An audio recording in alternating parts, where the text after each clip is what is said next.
welcome Tony Dickenson to the Total Therapy Training Podcast. Thank you very much, Sarah. Brilliant, thank you. A podcast where you accompany me through my journey through traditional Chinese medicine. So, Tony, how are you today? I'm very well, thank you. And you? I'm brilliant. I was a bit nervous, a bit star-struck, shall we say, interviewing you. Oh, you don't need to be, believe me. Bless you. So, Tony, I am really interested in what you're going to share with us today. So, without further ado, let's get into it. So, Yeah. Tony, please tell us, who are you and what is it that you do? Well, obviously, I'm Tony Dickenson. I've been an acupuncturist for 50 years. Yeah, 50. I'm getting old. Wow. I was introduced to acupuncture by the late Sidney Rose Neal, who was the founder of the British Acupuncture Association College, which was held at University College in London in those days. And that's where I originally qualified. But I also wanted to know more about traditional Chinese acupuncture. So I also did the Leamington Spa qualification with Jack Worsley. And then ultimately, because I was interested in Western medical acupuncture as well, I was co-founder with Dr. George Neiman of the British Academy of Western Medical Acupuncture. And our college is at Liverpool Medical Institution, which was the first medical institution in the world, actually. And I'm chair of the college committee. I'm a member of the executive council of the British Acupuncture Federation.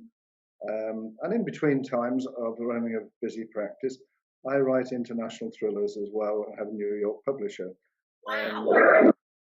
I'm constantly kept busy, which is good. And I still, after 50 years, love acupuncture and still get surprised by results on occasion too. And there can't be many disciplines where you're still that enthusiastic and you still get surprised by your own discipline, other than acupuncture. And recently, the last 2 years, with the onset of COVID, we set up a pilot study at Liverpool Royal Hospital because at any given time, 50% of the staff were off with stress. So we set up a stress clinic for everything ranging from cleaners to surgeons to nurses. And I just think it's rather interesting that a 3,000-odd-year-old discipline came to the rescue of the National Health Service, which was falling apart at the time. And they now want us to go back and continue that and add it to Aintree University Hospital as well. And it's our aim ultimately to run out over the country stress clinics for the public services such as police, ambulance, etc., etc. So that's my basic background anyway. Basic. There's nothing basic about that, Tony. That's incredible. Well, it's interesting. I've had an interesting life, let's put it that way. Definitely. And I love what you said there about how it still surprises you, acupuncture still surprises you 50 years on. Yes, that happens at fairly regular intervals as well. I'm just thinking that one particular instance, a young girl of 9 who was brought by an eminent dental surgeon, her father, who the young girl was paralysed, could not weight bear at all. She went backward and forwards to a large children's hospital, and they just said she might get better, she might never get better. 4 weeks of acupuncture, and she got movement in her toes. 6 weeks we had her walking, and she's now back to perfectly normal. And they still can't believe it at the hospital. Now, the only thing I could see was that she had got faint plantar reflexes, which shouldn't have been there if there was a spinal cord severing. So I just said, well, we'll see if we can stimulate that. And we did, and it solved it. I have to say, I think it was probably Guillain-Barré syndrome that was the problem there. But we worked on her immunity as well. And she's back, in fact, won a race at school in the school sports last year. So she's doing all right. My goodness. And again, you just don't expect that sort of thing to happen. And I had to warn them it was a very outside chance, but it was worth a go. And there's not many disciplines where that happens. So yeah, acupuncture can be remarkable. Wow. Oh my God, that's amazing. You've given that girl her life. Well, no, I haven't. Acupuncture has. But yeah. Oh my God. Honestly, this is amazing. The more and more I do these podcasts, the more I don't know, it fascinates me. It really sucks me in because it's remarkable, isn't it, what it can actually do? Well, it is, but it's also, if you think about it, it's almost self-selective. It works neurologically. Okay. So if you've got neurological problems, almost by definition, it's the right modality to use, which is why it's so useful with Parkinson's disease, multiple sclerosis, and things like that. Oh, I see. So, And why is that then? well, if you look in terms of medication, and don't get me wrong, I'm far from being anti-drug, but every drug has a toxicity. In fact, the EU definition of a drug is a substance that has a physiological effect upon the body due to its toxicity. Okay. So you take one step forward and to some degree one step back. So the aim with medication is to make sure that the benefits outweigh the side effects. But if we're looking neurologically, if we can affect things neurologically without creating a side effect, then you have to get a better overall effect. So it's almost self-selective. Tony, right, so we're going to get into it now. So in our initial chat, I was amazed at the subject that you've chosen to talk about today, because in my opinion, it's so important, especially like with what you just said about the 9-year-old girl. So tell us, Tony, what is it that you're going to share with us today? Well, what I want to look at is how to communicate with the GP and the consultant.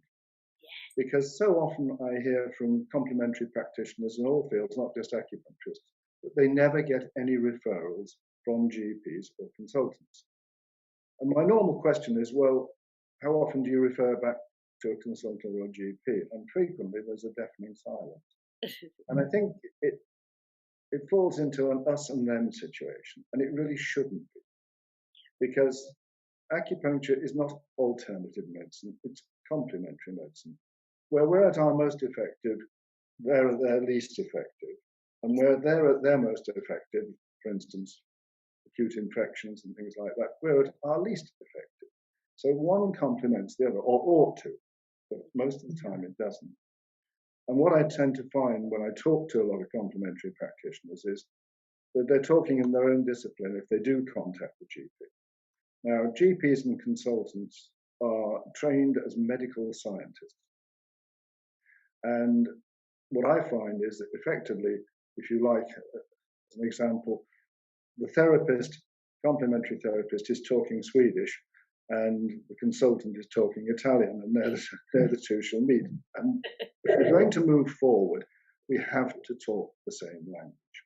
Yeah. So I think it's very important that we approach this, because at the end of the day, the benefit is going to be for the patient.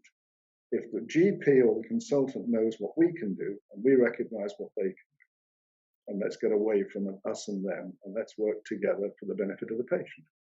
Definitely. So I thought it was worth looking at how I've always approached it, because my background is orthodox, and try and help people to get more dialogue with the GP and the consultant. I've always done so and get referrals from consultants and GPs, but I've always attempted to talk in their language. So that's what we're looking at today. Okay?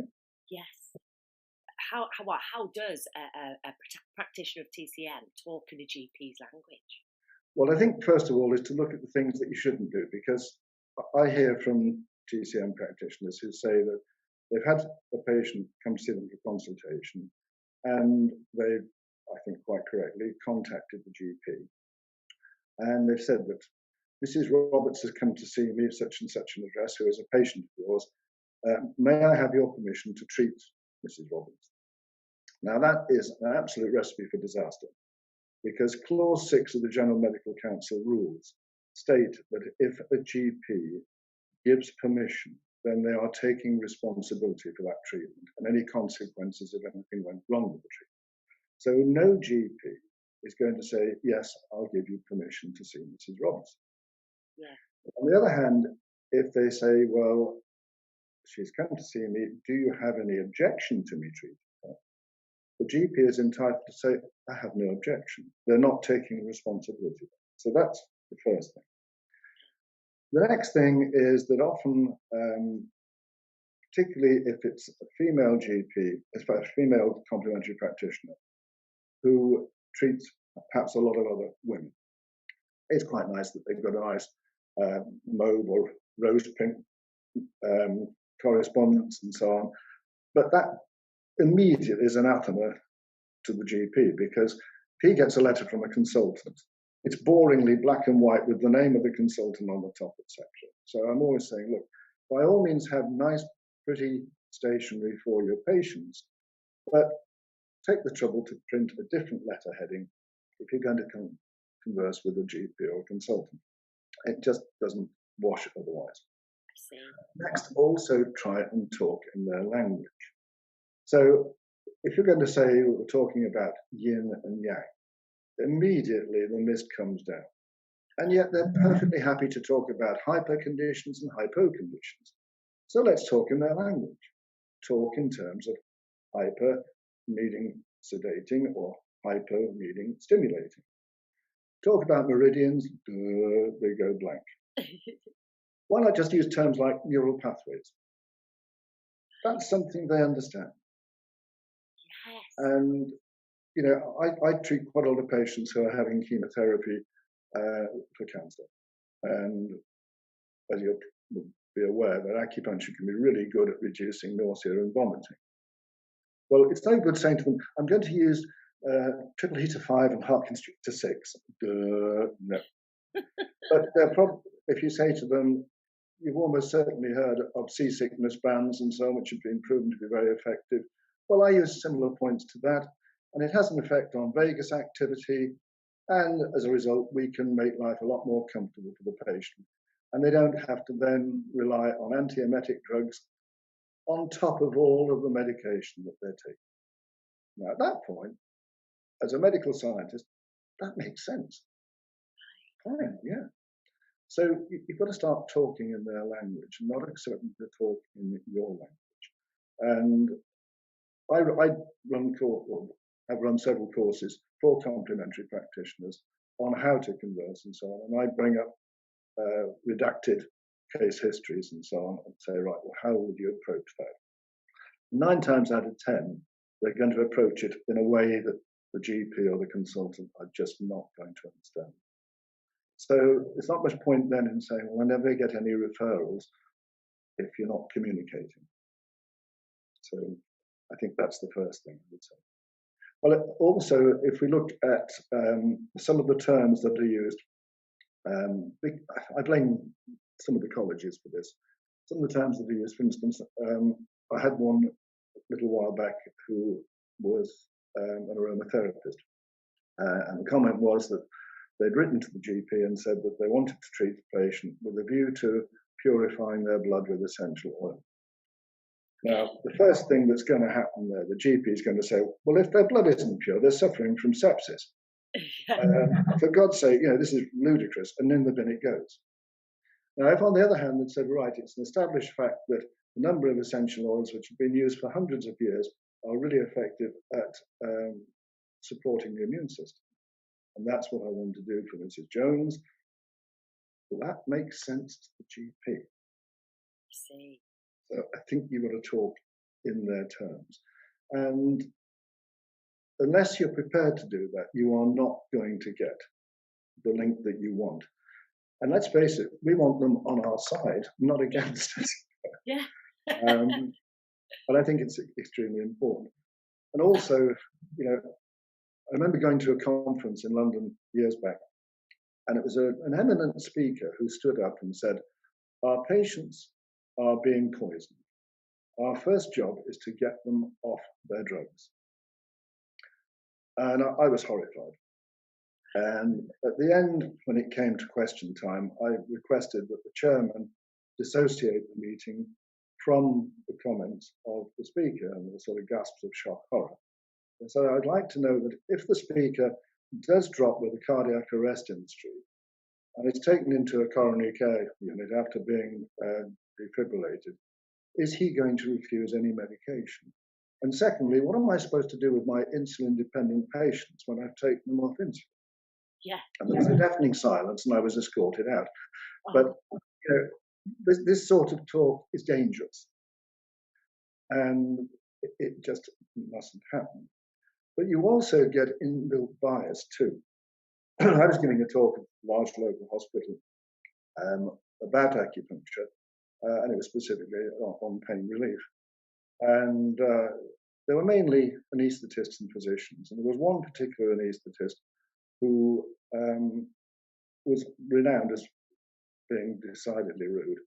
And in the middle of me talking, he suddenly put his hand up and said, "Are you trying to tell me this actually works?" And I said, "Well, let's put it this way. There wasn't an orthodox Western medical doctor in China until around about the 1960s. So for roughly 3,000 years, they relied upon acupuncture and herbalism as their sole course of medicine. So let's assume that the Chinese were the largest nation of idiots ever to be placed upon this earth, and they relied upon a medical system that didn't work. I imagine you would conclude that they'd be decimated by disease.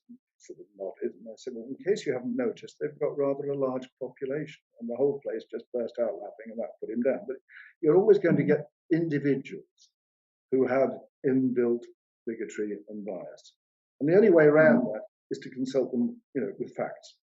So don't make wild claims about acupuncture, but look at what research has been done, where it's been proven to be extremely effective, and quote it, and we can't argue. So I think making wild claims is dangerous. Stating that drugs are dangerous, again, it doesn't help at all. I mean, some drugs have been proven to be dangerous, but there's an awful lot of drugs that haven't. And if we look at the moment, the lifespan, when I was young, even when I was a student, we used to say, oh, well, he's done well, he's made 70. Now, if somebody dies at 70 now, well, that was too young.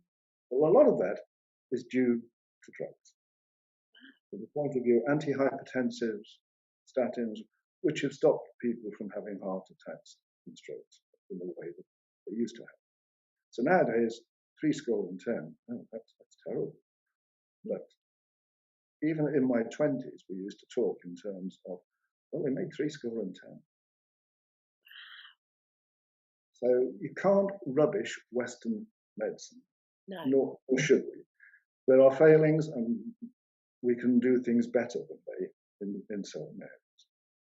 So, for instance, I was running a course for GPs on how complementary medicine can help your practice. And I started off by saying, right, it's a Monday morning, and you've just had a row over breakfast with your husband or your wife. You've got into your surgery, and you look at your patient list, and it's rheumatoid arthritis, osteoarthritis, post-shingles neuralgia, trigeminal neuralgia, migraine. How many of you want to top yourself by lunchtime? And they all nod.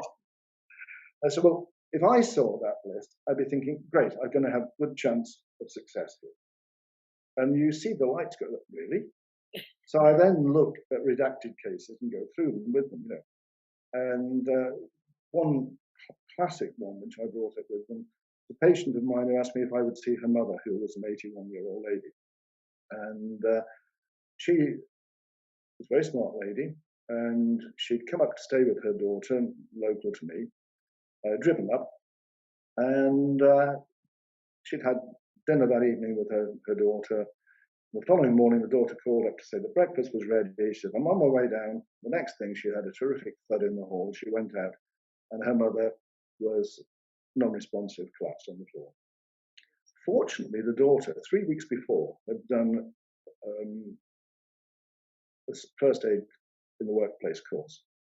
So she rang 999, reported that she was non-responsive, commenced CPR. The paramedics got there very quickly. They defibrillated her and got her around. Got her in the ambulance. She had a further cardiac arrest in the ambulance, but once again they defibbed.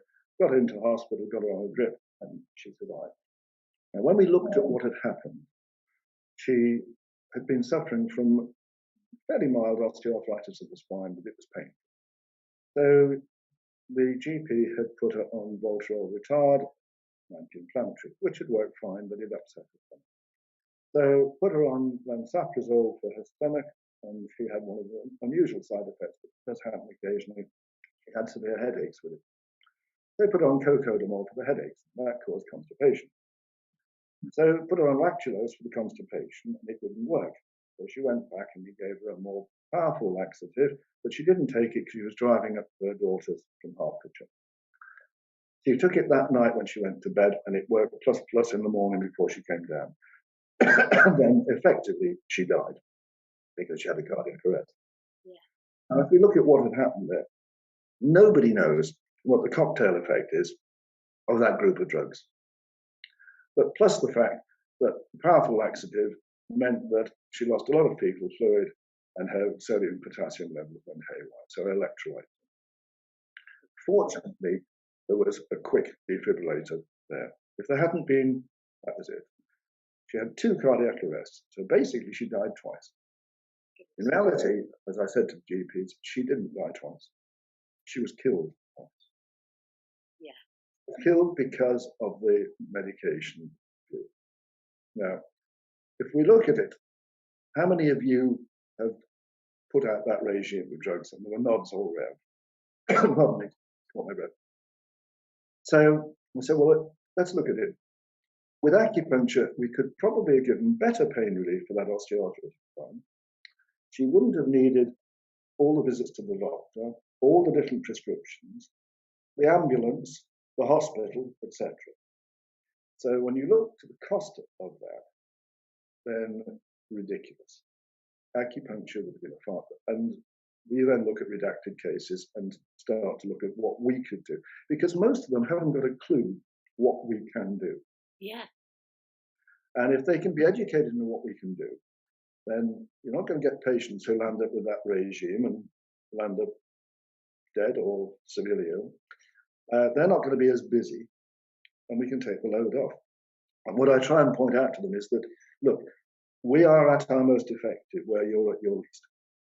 And vice versa. If somebody comes into me and they've got an acute infection, respiratory infection, and I have to listen to their chest and their fluid levels, I'm going to get them back as soon as possible to the GP. They need antibiotics in that case. It's no good rubbishing antibiotics because they've saved so many lives. But if we can handle things without medication, let us do it. Or, as I do with a number of my epileptic patients, with acupuncture, we can reduce the amount of lamotrigine and epinephrine that they need, both of which are toxic. So if we can keep the medication low by seeing them perhaps once every 6 to 8 weeks with acupuncture, so be it. And that's a help to the GP, and it reduces their prescription bill as well. Yeah, precisely. That's what I was just. So that's how I approach it anyway. That's what I was going to say. Would that be a good way to go about it? Yeah, absolutely. Well, everybody wins. You know, the GP is less busy. They've got less side effects. The prescription bill comes down, which they're always being pushed to keep their prescribing down, and the patient is having less seizures. So it's got to be good. In that case, then, say if there is a GP listening, they've found this somewhere out there on the Tinterweb, and they're sitting on the fence about TCM. What would you say to them?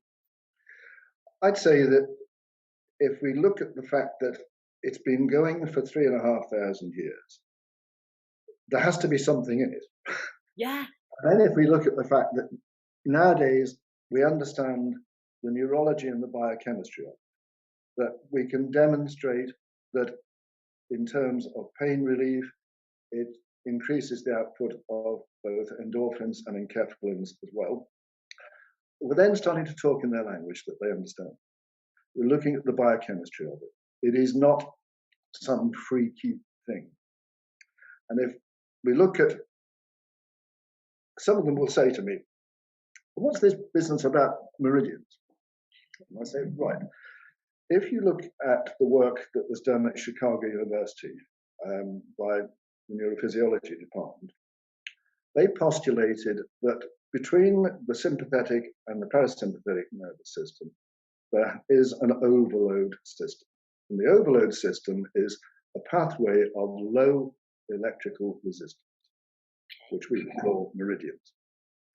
And that if the cerebral cortex of the brain becomes overloaded with stress, then inevitably, rather than literally have a brainstorm, it has to put that energy into the body. And it goes down, and this is how we get psychosomatic illness. And it often goes down into, via the vagus nerve, into the stomach, so people get indigestion, acid reflux, or it goes deeper, and the vagus nerve affects paracelsus, affects gut function, for want of a better term. Okay, so they get nervous diarrhea or irritable bowel syndrome. And you cannot have a mental illness or mental stress without physical symptoms. You can't have physical symptoms without mental symptoms. If somebody is riddled with pain continually with rheumatoid arthritis and they're happy about it, there's something wrong with them. They ought to be anxious that they can't do the things they want to do. They ought to be depressed that they can't do them. Likewise, if somebody is stressed out of their mind, they're going to have physical symptoms. So the Chinese originally have never even thought in terms of psychiatrists, because they think in terms of treating the whole body, which is both mind and body. And if we talk in those terms, GP, then they start to understand it.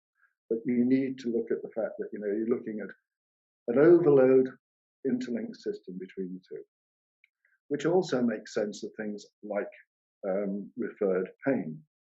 We shouldn't do it, but it's been a very hot day, and you've had a very cold drink or ice cream, and you get that pain over the bridge of the nose. Yeah. And if you look neurologically, there is no link between the palate and the bridge of the nose. But if you look at your internal pathways in acupuncture, there is. Oh. Now that way you can explain to them that. And oh, right, that makes sense. So I think we have to take the trouble to learn a little bit about orthodox medicine, but it's basically physiology, neurology, and anatomy. And if we talk in their terms, then we get somewhere, instead of expecting them to do. Now, the trouble is, the British are very bad at this, because, most of the Europeans will make an effort to talk English. Yes. We just talk louder. Yeah. Like they're deaf. I think we have to get over that. We have to become more European in terms of speaking their language. But that is also the case with the GP and the consultant. If we speak their language, then we get along and we get where we want to go. Yes. But it is a failing of ours. We expect them to understand our discipline when we don't actually pay attention to theirs. That's correct. So it's our responsibility then to learn Yes. their language and get in there, because ultimately and to teach them a bit about us. Yeah, because ultimately it's not about egos, is it? It's about the patient. No, it's about absolutely. them. And I find that I get very good response from GPs and consultants, and have done since the beginning. But then I always used to do, when I had my big practice, because I'm now semi-retired. My wife howls laughing, but she howls laughing when I say that. But when I had my big practice, I used to have a leaflet for patients, and it used to run along the lines of, what's the history of acupuncture? How does it work? What can it do? What can't it do? Yeah. Which again is important, And this is another thing. If people think that they can treat everything that walks through their door, I'm very worried. Oh, right, I see. And again, this is where we'll look at referral in a moment. But on that leaflet, I used to say, should you tell your GP that you're coming for treatment? Yes, on the basis that the GP may well have prescribed medication for that condition, and it didn't work. The patient flushed it down the loo, and they came to see me or somebody like me, and they got better. Now, the GP thinks that medication worked, so they prescribe the next patient. So this isn't good. We're not doing anybody any favours. They ought to know what treatment is being given and what is being effective. So I've always encouraged my patients to tell them. Now, in the early days, people didn't understand anything about acupuncture, and the reaction from most GPs, well, if you want to waste your money, it's as good a way as any. And we've had to educate GPs along the way, and that has happened now.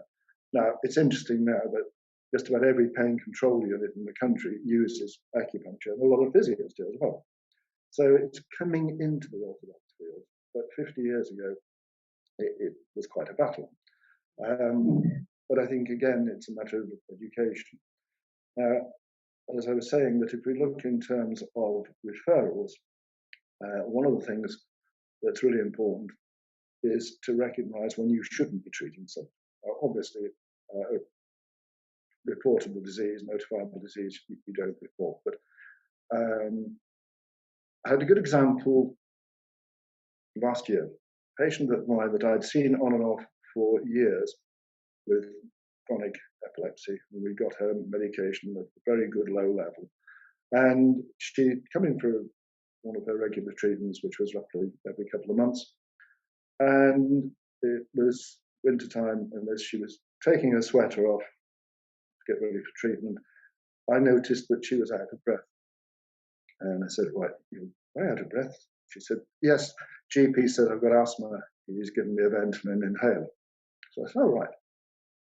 But hang on," I said, "you haven't had any allergies before, you haven't had any asthma before." "No." And she turned around at that point, and I could see that her lips were silenced. So I said, "Do you mind if I have a listen to your heart?" She said, "No, by all means." I listened to her heart, and there was a very distinct heart murmur. So, "Have you ever had rheumatic fever?" "Not that I'm aware of," she said. But she may not have known anyway, because she could have thought she just had a bad cold, flu-type cold. However, I was reasonably convinced that it was the mitral valve. So I gave her a sealed letter so that it wouldn't frighten her if she opened it. Yeah. I said, "Take that straight away to your GP, because I think he'll want to make an appointment for you." "Did he examine you when he said you've got asthma?" She said, "No." So I wrote to the GP. Now, this is important. You don't rub their nose in it. Yeah. Let's face it, we all make mistakes.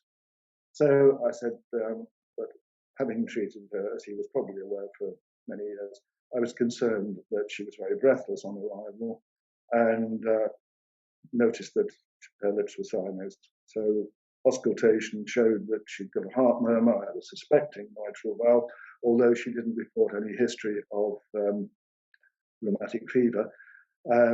As doubtless he hadn't had the opportunity to examine her recently, I felt sure he would want to pursue this further. So I've spared his blushes. I've made out I didn't know that she'd seen him recently. And he called an ambulance on the spot and got her across to the major cardiothoracic hospital in our area in Liverpool. And she had a long operation to replace the mitral. Now, I hadn't met him before. He hadn't long come to that practice. Now, the beauty of that is that A, I didn't rub his nose. B, however, he's come to the conclusion, I know what I'm talking about. And C, if somebody says to him, "Doctor, I'm thinking of going for acupuncture, what do you think?" The likely result is going to be, "Well, I don't know a lot about it, but if you're going to see anybody, I'd go and see him." Yes. Now, this is where it becomes a big advantage. So you start to get that once you've built confidence in the GP, you know what you're talking about. But you can only do that if you talk his language. Yeah, exactly. So, there's no good me saying to him that from a 5-element point of view, we are getting, yeah. talk in terms of cyanosing and mitral stenosis, yeah, he understands. Wow. So really, it's all about us learning their language, like you say, when we do refer, not going, "You didn't spot and you didn't see," like just... That's lethal. Yeah. Immediately they become defensive. Yeah. Yeah. Oh my goodness. Tony, this is amazing. Thank you so much, because I bet there's loads of practitioners out there who are so frustrated with GPs because they're not listening and they can see what they can't see. And now you've given us a way in, really. I think it's really important, and all I can say is it's stood the test of time. I still get regular referrals, so I must be doing something right where that's concerned, Exactly. And I think, if anybody can benefit from my experience, well, fine. That can only be good for the patient, the practitioner, and it takes some load off the GP as well. Definitely. And on the subject of China, you're saying they've got a massive population. They've also got a large older population, haven't they? Yep. Who would have So. been just treated with acupuncture and Chinese Yes. medicine. So there must be something in it. Yeah, quite. Well, it's proved the test, over time, and nobody can argue the fact that it's been around that long and Western medicine hasn't been around that. Yeah. If you think about it, as we think of it today, Western medicine is 150 years old. Oh yes. Because prior to that, it was bloodletting and the likes of that and so on. But really, it's about 150 years old, 200. And it just keeps evolving. Everything keeps evolving. Like you said, you learn from it all the time, 50 years on. And of course, a lot of our Western medicine is based on complementary medicine anyway. Oh. The earliest antihypertensives in this country were made from reserpine, which comes from tree bark in South America. If you look at digoxin, that comes from digitalis, the foxglove. If you look at Boots, the pharmaceutical company, that was set up by Jesse Booth, who was a herbalist. Wow. So most of these things have come from natural products and herbs originally, and that have become synthesized. So, everybody takes aspirin, but that comes from Salix alba, the willow bark. Wow. We can literally just go and pick some. Yeah.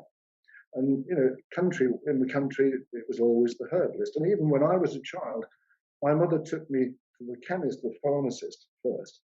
And if he didn't sort it, then you were taken to the doctor. Yeah. And we're starting to encourage that again now. People don't use the pharmacist enough. But that was the first port of call, because until 1948, and I was 8 at that point, from 1948, there wasn't a National Health Service. And you had to pay to go to the doctor, but you didn't have to pay to go to the chemist. So if the chemist could sort it out, that was your first port of call. If they couldn't, then you had to fork out to go and see the GP. Then, fortunately, the National Health Service came along, and that altered that situation. But the net result is then we didn't use the chemist as much as we should have done. We're now being encouraged to do so. It's mad how it all comes back, isn't it? Nothing is new.